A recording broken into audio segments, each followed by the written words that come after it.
So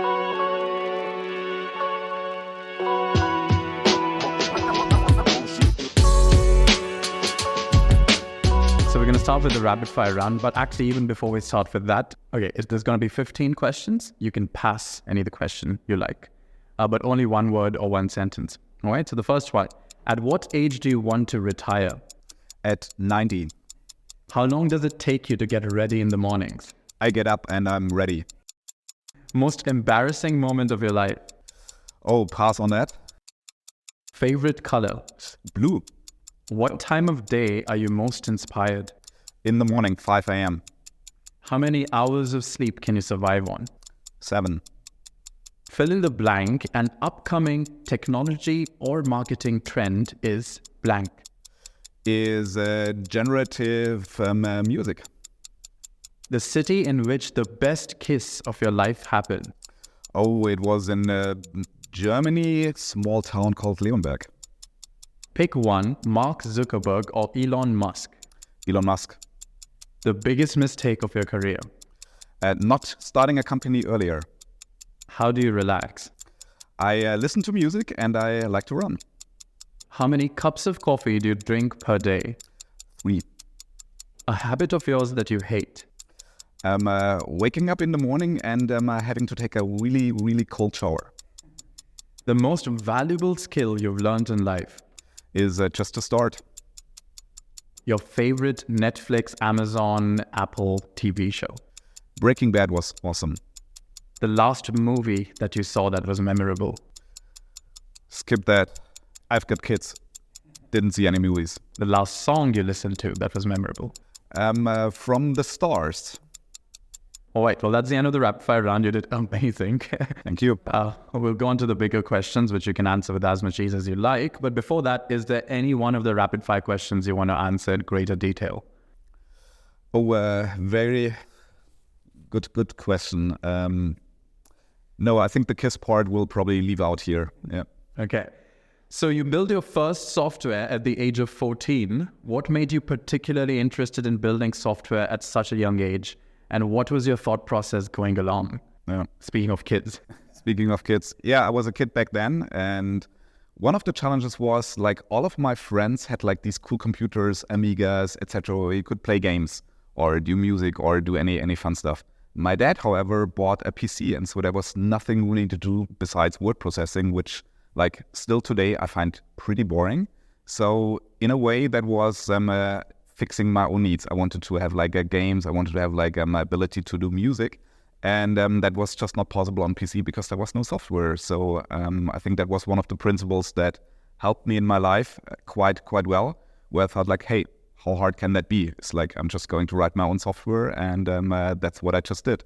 And I think that's the part where starting out in the music software, but then later on with Babbel as well, I always found it super inspiring to see the need that I had or people around me had, and then just use technology to actually fulfill that need or build tools and software to actually help people do stuff that they couldn't do without. And that started at a very early age, and I still think that's a very good principle because that led to the creation of Babbel as well. I feel like I had the same situation, but I spent all my time on Microsoft Paint. Not too shabby neither, yeah. But speaking of limitations leading you to be creative in this manner, are there any limitations today that are causing you to be creative and innovative in new spheres? Yeah. I think like most of the limitations can actually be quite helpful because with limitations, I still think up to today there is so many things that seem really like we're living in the stone age of things. Like we're talking about AI a lot right now, but then it's like super inspiring to see what ChatGPT can do. And then you look at the phone and what it actually does, and it's still like pretty uninspiring. And I think that's really the edge in terms of figuring out for me, like what's coming next, what can I fix, how can I use these limitations or overcome those limitations with new tech, new products. So speaking of overcoming, according to you, why are Agile methodologies critical in project management? Yeah, super good question. And I think the biggest lever I usually have is not doing stupid things that shouldn't be done in the first place. And because you can be very efficient with classical project management, but the risk, especially in a startup environment, is that you're building absolutely the wrong thing. So from my perspective, what Agile methodologies lead to, or to actually get to a build, measure, learn cycle, where you build something, you ship it out to users, you ship it out to your target customers, you actually observe whether it solves their problem or it doesn't.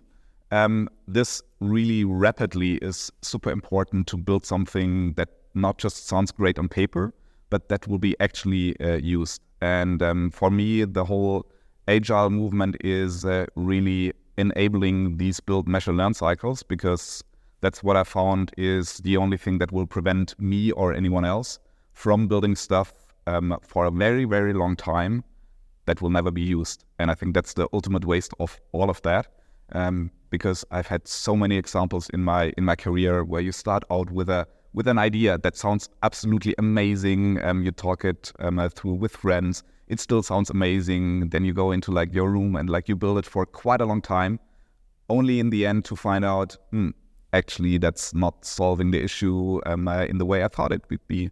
And that's where whole Agile methodologies, I think, can come in to say like, okay, let's take just 2 weeks. And after the 2 weeks, we're going to ship it, no matter how embarrassing it is.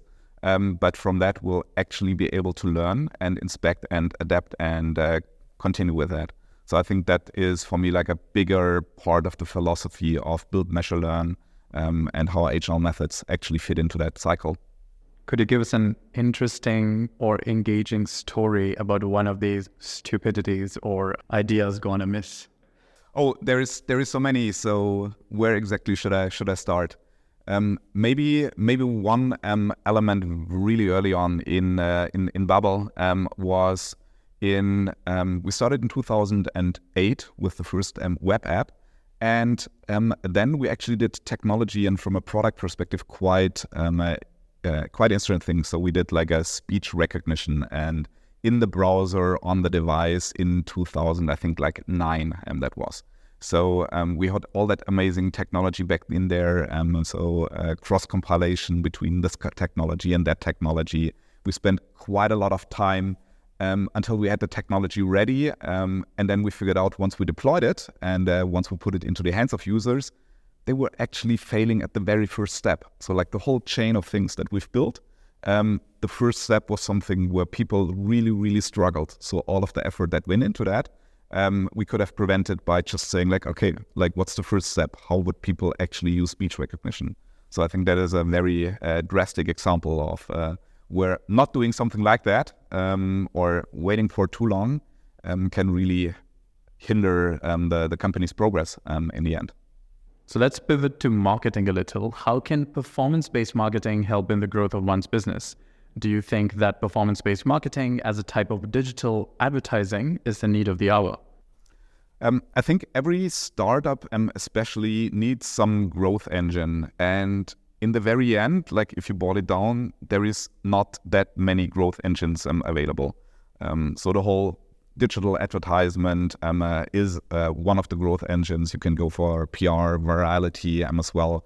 There is other forms as well, but I think it is a very important part because, again, coming back to the build, measure, learn cycle, I think with digital advertising and performance marketing, you can actually find out the whole chain. Like I used to think of like user acquisition, especially in digital channels, is one step of like fulfilling those needs, and you can iterate quite fast with digital marketing, with performance marketing as well, to find your right target audience and figure out whether you have like product market fit.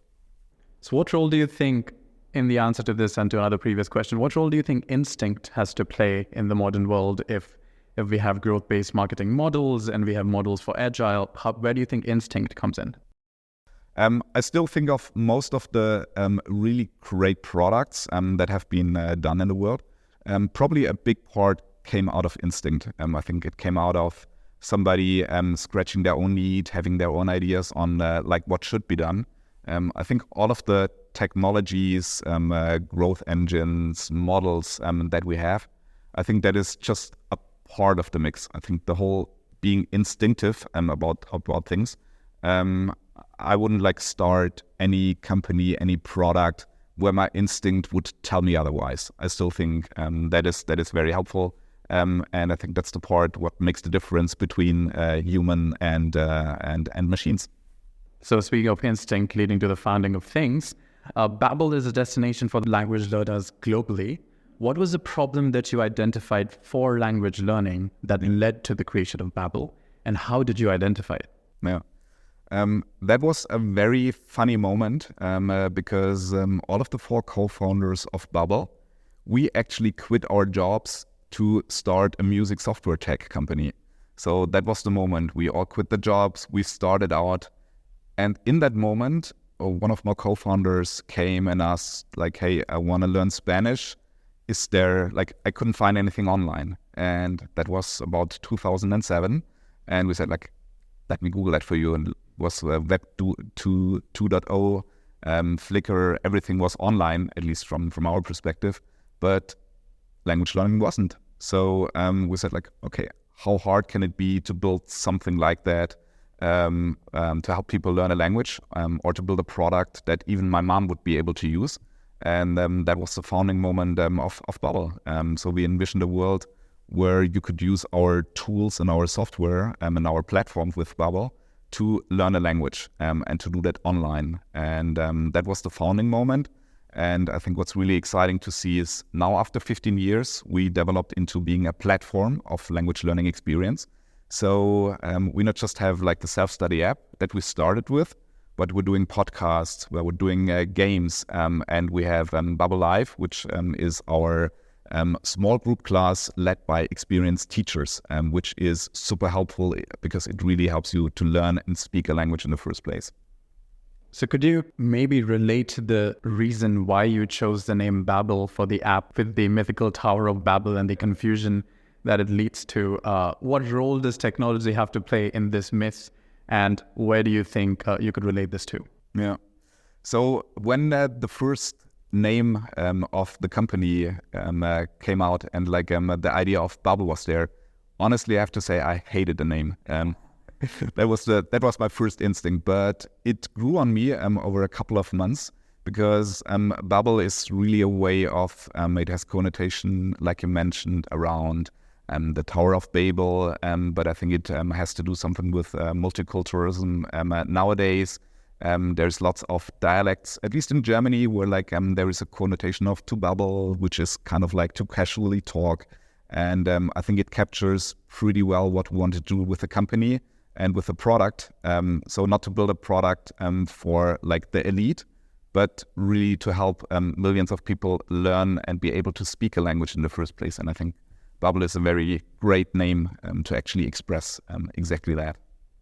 All right, so what advice would you have for young minds who want to step into their entrepreneurial journey?